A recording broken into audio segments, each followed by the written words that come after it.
Francis cooking channel එකට ඔයාලා එකතු කරගන්නවා. අද මම හදන්නේ කඩල ටෙම්පරාදු කරන්න.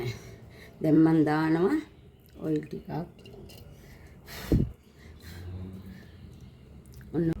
දැන් ඊළඟට මම දානවා දැන් තෙල් ටික රත් වෙලා තියෙන්නේ.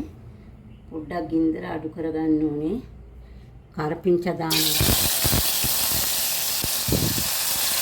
ඊළඟට සුදුලුණ දානවා. හැම්පි කෑලි දෙකක් දානවා. කොච්චි ටික දානවා. පිනි කොච්චි. දැන් දානවා ලුණු. යස්මන සමාන කරනවා. ටික බැදෙන්න ඕනේ හින්දා ලුණු ටිකක් දානවා. ලුණු දැම්මම මට ලුණු බැදෙනවා.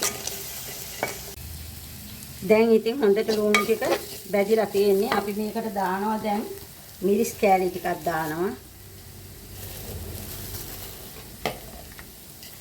කෑලි මිරිස්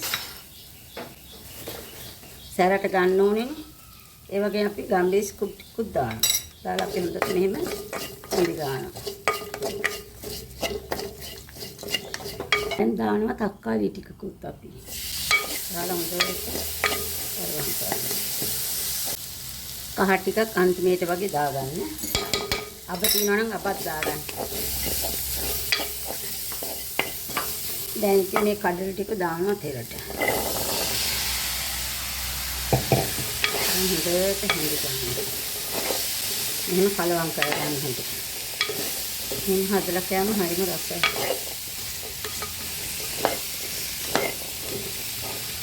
කඩල ටික ඔක්කොම තෙම්පරාදු කරලා ඉවරයි. දැන් මම ප්ලේට් එකකට දාගත්තා. මේ කඩල ටික තම්බලා එහෙම තමයි තෙලට දාන්නේ. ඉතින් මේ සෑහීමකට මේ 3 දිනකට විතර කන්න තියෙනවා. ඉතින් උදේවරු මගේ අද කඩල තමයි කන්න තියෙන්නේ.